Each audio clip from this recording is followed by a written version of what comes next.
반갑습니다. 청춘부동산입니다.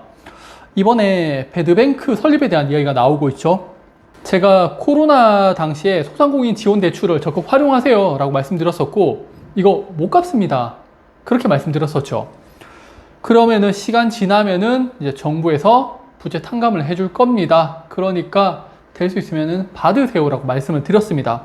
제가 어떤 도덕적 해이를 조장했는 게 아니라 문재인 정부에서 코로나로 인해서 자금을 빌려줬잖아요. 그게 어떤 경제나 산업이 좋아지는 게 아니라 단기적인 임시 방편이기 때문에 자영업자들이 회복하기 전에 힘들 거라고 봤었고요. 그리고 그분들 망하면은 결국엔 돈을 못 갚아요. 그래서 저는 정부에서 부채 탕감이 나올 거라고 봤습니다. 2002년 카드 대란 때 그랬었잖아요. 돈을 갚을 수 없는 대학생, 주부들한테 카드 발급 막 해주고 그 사람들한테 소비하게 만들고 카드론 받아서 대출 일으키게 만들고, 그래서 결국에는 그분들 문제 생겨가지고 빚 못 갚으니까 노무현 정부 때였죠. 2004년에 배드뱅크 설립하고 개인 워크아웃 등으로 해결을 줬었잖아요. 그래서 저는 이게 현실적으로 돈을 못 갚을 수밖에 없다라고 봤었고, 그렇지만 저는 잘 갚고 있습니다. 저도 받긴 받았는데 잘 갚고 있습니다. 또 2015년에 이재명 대통령이 성남시장 시절 주빌리은행이라고 금융사로부터 원금의 3에서 5% 수준으로 채권을 매입한 뒤에 채무자가 7% 안팎의 금액을 납부하면은 나머지를 소각해주는 구조. 100만 원 빌려가지고 7만 원만 갚으면 되는 거고요. 이 채권을 따오는 거는 한 3만 원에서 5만 원 주면 되는 거예요. 그럼 2만 원에 대해서 수익을 가져갈 수가 있는 그런 구조였다고 합니다. 배드뱅크가 어떤 기업이 될지 어떤 구조가 될지는 몰라요. 하지만은 과거 사례로 봤을 때 원금의 5%로 채권을 받아와서 채무자한테 7% 자금만 받으면은 채무 탕감해주고 그 기업들은 2%의 마진을 얻을 수가 있는 겁니다. 그리고 이런 산업을 계속 끌고 가게 되면은 그 기업 대박 나는 거예요. 그래서 저는 제2의 코나이라고 보고 있습니다. 참고로 이재명이 지역화폐도 해먹더니 이것도 해먹네 라고 비난하시면 안 돼요. 윤석열 정부 때는 저는 더 분노했었거든요. 근데 코인에 투자했던 비투 또는 영끌 그런 사람도 있었잖아요. 소상공인들이야 경제 활동을 하다가 정말 코로나라는 그런 악재로 인해 가지고 어떻게 열심히 살았지만은 살아날 수 없었던 그런 구조가 되었는 건데, 코인은 그냥 대출받아고 투기했는 거예요. 그런데 그런 사람들 지원해 줬었잖아요. 그럼 이재명 정부에서 배드뱅크를 설립한 이유를 볼게요. 코로나 당시에 지원금도 있었지만은 대출도 있었죠. 근데 2022년에 러우 전쟁이 발발하게 되고 금리가 인상하니까 대출 이자도 증가를 하게 되죠.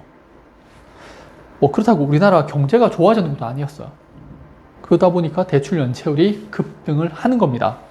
2022년에 자영업자 대출 연체율이 0.5%에서 1.52%로 3배나 급증을 해버리죠. 가계 및 자영업자 대출 현황을 보면은 가계 대출은 1767조 원, 자영업자 대출 보면은 1055조 원입니다. 그중 자영업자 사업자 대출이 702조 원이에요. 단순하게 금리가 1%만 상승하면요, 자영업자의 이자 비용이 10조 원이나 증가를 해버려요. 이번에 이재명 정부에서 추경한다고 20조 원 푼다고 하니까 막 왈가불가 난리 났었잖아요. 그런데 금리 1% 인상에 자영업자들의 이자 비용이 10조 원이나 증가를 해버리는 겁니다. 그리고 원래 내고 있던 이자 비용까지 포함하게 되면은 그분들이 얼마나 지금 고통스럽게 사시는지 아셔야 돼요. 서브프라임 사태 이후에 금리가 지속적으로 내려오면서 연체율 추이 또한 계속 하락을 했습니다. 그런데 금리가 상승하면서 가계대출 연체율이 10년 전과 비슷한 수준으로 상승을 해버려요. 여기까지 내용을 보면은 왜 이재명 정부가 배드뱅크 설립했는지 아시겠죠? 근데 우리는 여기서 수혜를 보는 종목을 찾으셔가지고요, 돈 벌어야죠. 우리 이번 기회.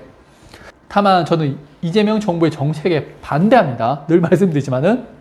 왜냐하면은 이와 유사한 게 중국에 있어요. 바로 그림자 금융입니다. 그림자 금융이라는 게 지방 정부가 돈을 더 이상 빌리지 못하니까 페이퍼 컴퍼니 만들잖아요.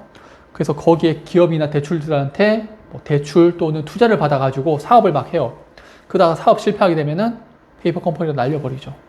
그럼 금융기관하고 기업들이 손실을 보는 그런 구조입니다. 중국은 그림자 금융이 문제가 되니까 2017년 이후에 더 이상 증가하지 않는 모습을 보이고 있어요. 배드뱅크 또한 돈을 빌려준 금융기관이 손실을 볼 수밖에 없는 구조가 만들어지는 거죠. 그리고 우리나라엔 이와 유사한 정책이 있었고 그거 실패했습니다. 2023년에 새마을금고 망할 뻔했었죠.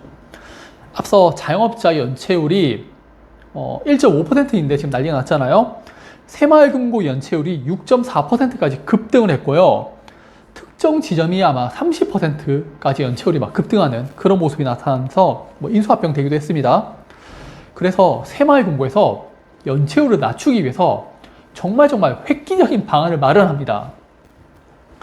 연체 발생 3개월 미만이면은 이자를 100% 감면해 줍니다. 왜? 무이자는 연체가 아니죠. 연체율이 떨어지는 겁니다. 연체 발생 3개월 이상인데 가계대출에서 75% 이상을 내면은 자녀 채무예요. 부채 100%를 면제해 줍니다. 또 연체 우려가 있다. 아직 연체가 발생하지 않았지만은 얘가 돈을 안 갚을 것 같네? 그러면은 선제적으로 원금 및 이자 상환 유예를 해줍니다. 새마을금고가 돈 받을 게 없으면 연체가 아니잖아요. 그렇게 연체율을 떨어뜨립니다. 그런데 이런 꼼수가 과연 통할까요? 당연히 아니죠. 2024년에 적자된 새마을금고는 훨씬 더 많이 증가를 했고요. 고정 이하 여신 비율 10% 이상 금고는 336개로 급등하면서 새마을금고 자체가 체질적으로 약해지고 있어요. 그래서 이번에 보험회사를 판다 말들 많죠. 그래서 저는 미국 방식을 원해요. 2023년 실리콘밸리 은행이 부도가 났어요. 이 당시에 뱅크런이 발생하고 실리콘밸리 은행이 망한다고 했을 때 미국 정부는 보고만 있다가 진짜 파산하고 나서야 예금자들한테 이거 예금자 보호 해드리겠습니다 라고 발표를 해요. 그러면서 보장해준다고 하면서 해결이 났었죠. 위험이 높은 거를 무너지지 않게 도와주는 게 아니라 버블이 터지고 나서 위험이 감소하고 나서 도와줬다는 거예요. 우리나라 부동산, 가계부채, 기업부채 문제가 많죠. 그런데 이 버블을 터뜨리는 정부가 없다는 겁니다. 계속 버블이 터지지 않게 끌고 가고 자금 지원해주고 어떻게든 살려서 가고 있죠. 근데 이게 계속 끌고 가다가 언젠가는 터질 거예요. 언젠가는 그 언젠가가 언제일지 모르는 게 문제지만은 근데 그때가 터지게 되면요. 1997년 외환위 위기보다 훨씬 더 심각한 상황을 맞이할 수밖에 없습니다. 서브프라임 당시에 미국 망한다고 했었잖아요. 우리나라는요. 그거보다 훨씬 더 심각한 상황을 맞이하게 될 겁니다. 네, 오늘 또 좀 심각한 이야기 드렸는데 오늘 영상 또 봐주셔서 감사하고요. 또 다른 번에 다른 영상으로 찾아뵙도록 하겠습니다. 감사합니다.